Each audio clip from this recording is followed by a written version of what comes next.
Hey gang, Hammersill here. As you can see, I am in the Tier 8 Russian cruiser, heavy cruiser, Tallinn. This is a Tier 10 game. There are CVs in the game, although they are Tier 8 as well. Now Tallinn, at least in my experience, does not have what I would call great anti-aircraft, but it does have some.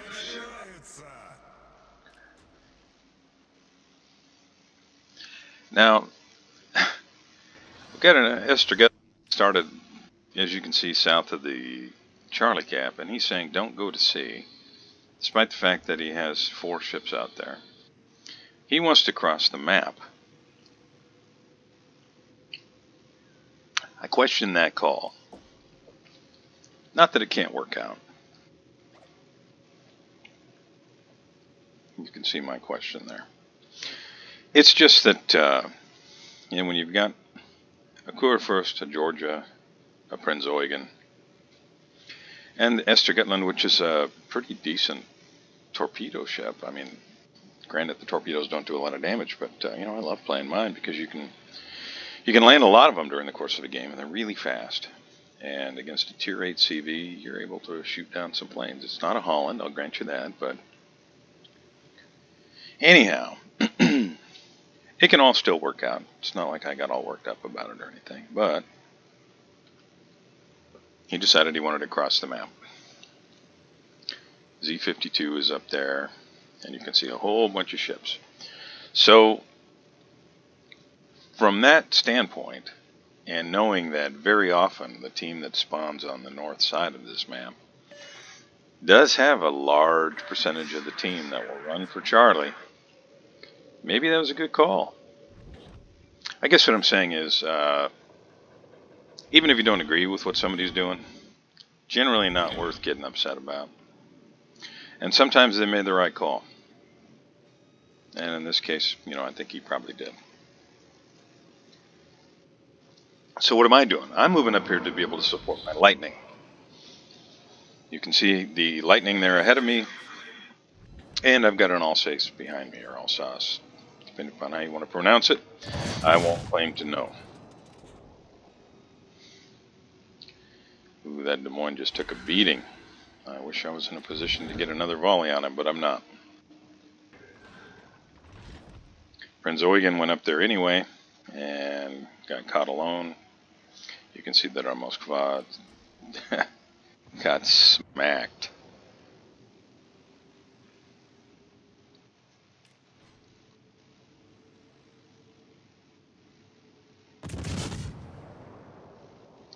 Lightning has smoked here. I'm just going to try and help the Lightning finish up getting the cap. Now, I don't want to sit here broadside indefinitely, and you can see that the smoke is about to run out. So I got the shot off, but I'm going to need to move because that Iowa can just ruin my day if I sit here like this broadside. So I am just reversing, trying to get the edge of that island between me and the Iowa. Looks like I'm not quite far enough yet. Now I'm plane spotted. Did manage to start a fire. That Des Moines over there is still alive. You can see I'm targeted by 2. I've got the CV targeting me. I'm taking shells from elsewhere. Des Moines tried to get me, but the island was in the way. And it looks like the CV is going to go for Alsace, so, thank goodness. And I'll just do what I can to harass this Iowa out here. Now, the Russian cruisers in general have a much flatter trajectory than, say, the United States cruiser line. But the island directly in front of me does kind of taper downward, so I'm able to get some shells over the edge of this island. I've got to be really careful here because I'm far enough away from the island, which is one of the things you kind of have to do with these Russian cruisers to fire over the island. I'm in the position where Jean Bar or Missouri can lob shells right over the top of this island in a lot of cases, so got to be careful. Now you can see my comment there in the chat. Why are you still going A? We have A, because we've got an Iowa and a Kurfürst bull pushing it behind me.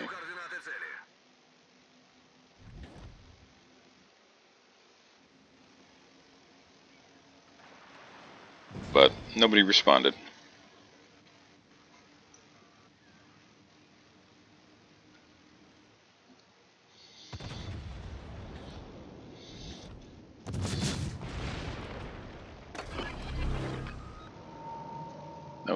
that was a shot at the kid, which wasn't immediately evident, but that is what I was trying to do. I was trying to blind fire the kid. Now I'm sitting here broadside to some potential uglies. Alright, so both teams have a cap. The Kitakaze there, the enemy Kitakaze, is trying to secure the Bravo cap for his team. And our Z-52, just south of that position, is doing what he can to keep the Kitakaze lit. I'm sure hoping that Prince Eugen is going to put some shells on that Kitakaze. Kitakaze is doing their best to, you can see the shells from Prince Eugen, doing their best to burn our Georgia to the waterline. Now I'm going to reposition because we have way too much here in the Alpha Cap, in my opinion. You got an Alsace on the outside, you got a GK, and an Iowa, and another Kurfürst pushing up this direction. Meanwhile, they're taking the Bravo Cap, and we don't have a whole heck of a lot out there to stop them.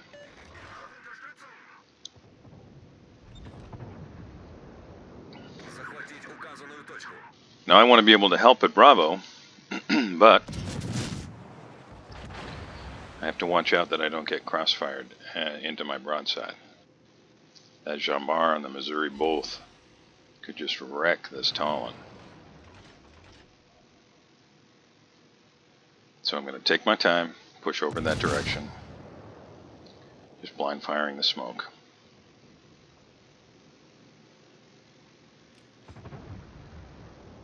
I was hoping to get a reset, just didn't work out.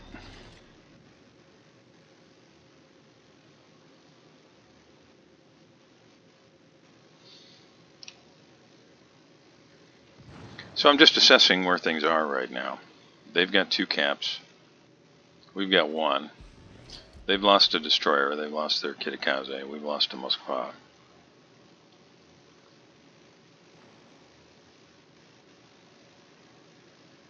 And most of our ships are at or around the Alpha Cap.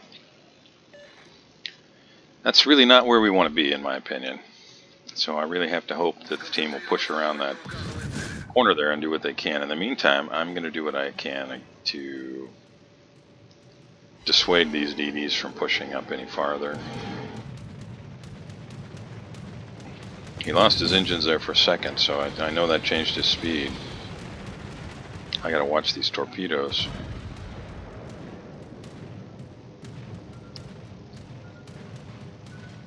I'll let Georgia be my brakes.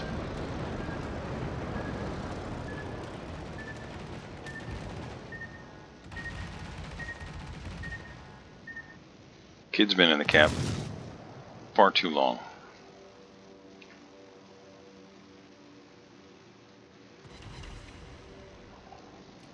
It's just chip damage, and I have to be really careful here. You can see a GK, Missouri, and Yamato out there. And Tallinn has, what, 25 millimeters of armor?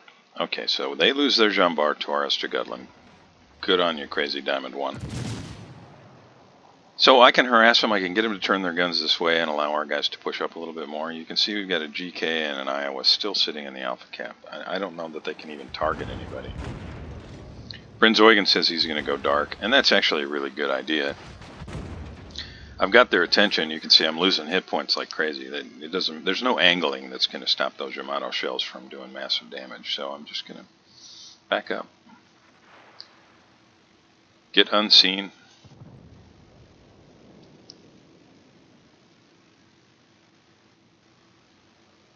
And there, Des Moines. A ship somebody should have finished off 5 minutes or so ago, or more. Finished off our Alsace. Well, our GK and, well, both GKs now, I guess, are pushing around the corner. You can see Iowa's pushed up. He's going to find himself broadside here to something if he keeps pushing, but if he stops, he'll be nose into all these guys, and he can just nose can. Mr. Gitland takes down another ship. That's 2 for him. Meanwhile, I've done only 20,000 damage. Why do I highlight that?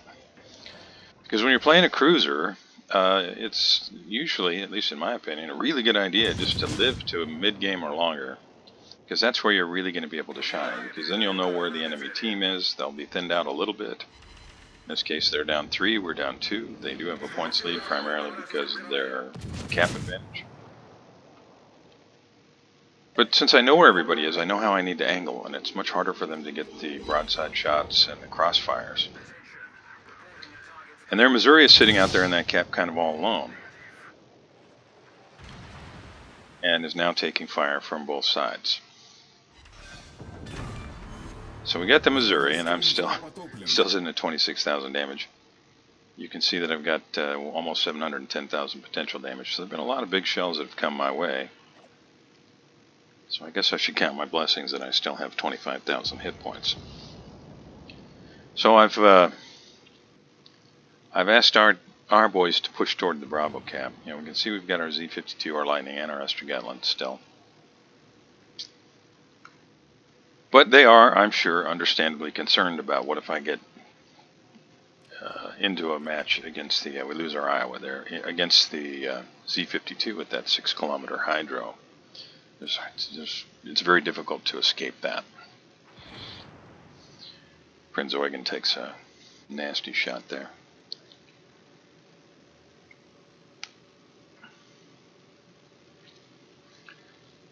Now, why am I keeping my guns silent? Well, 2 reasons. One, as you can see, there aren't a whole lot of targets to shoot from here. But, even more importantly, at least in my opinion, I'm trying to get into a position that... This guy just turned right into me. Yeah, no big deal. That'll allow me to get broadsides, so that if these big ships want to fire at me, they're going to have to swing their guns 180 degrees or at least 90 degrees from where they've got them trained. And maybe they won't want to do that.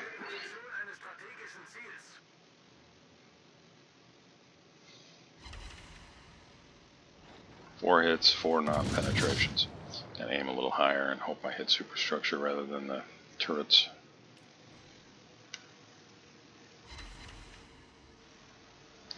Better, not great, but better. And we can have the discussion about is IFHE better on this ship or not. This line goes from 180s here to 220s, and I myself personally feel like the IFHE skill is going to do well. You know, I know that there's an argument both ways. I opted not to go with IFHE because when I move this captain up into the Riga, I don't feel like it's going to give me enough benefit, but I know that there's an argument for as well. So I'm just going to do whatever chip damage I can on the Des Moines. You can see I'm just kind of inching forward. I'm targeted. Pretty sure it's the Des Moines who's got me targeted, not the Yamato.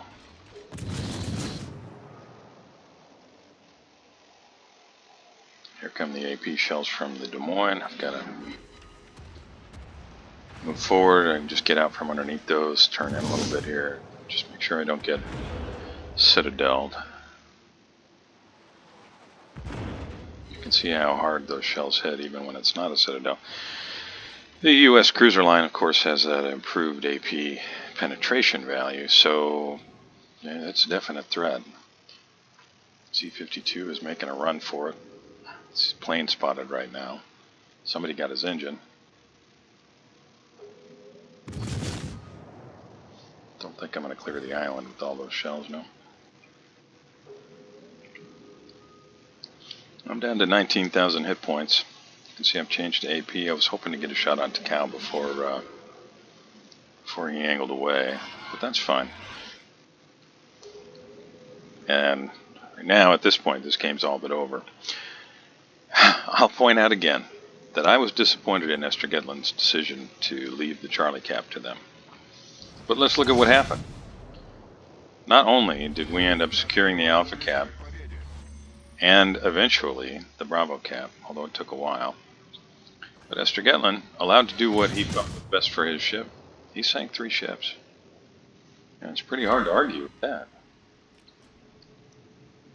Now this Yamato, he's got his guns trained forward, and I don't think he's going to change that. This allows me the opportunity to just put some AP into his broadside at fairly close range. Should have aimed a little higher there. I see that the kid is moving up, you know, into position where I can hit him with some AG, but I'm going to do all I can to get against this Yamato here. He may be trying to just ram our GK, but looks like maybe he's slowing down. And I'm going to switch to AG, I think, at this point. And hit the aft section where the armor is the lightest. And at this point, this is just a mop-up operation. So, I wanted to highlight the ship. This is actually the last game I played in this before I had the XP to be able to pick up the Riga. It's a very fun ship, and I'm sure I'll play it again occasionally. It does have nice AP. It's the Russian 180s are nice guns. And at this point, I will say thank you very much for watching. Really appreciate it. And I will see you next time.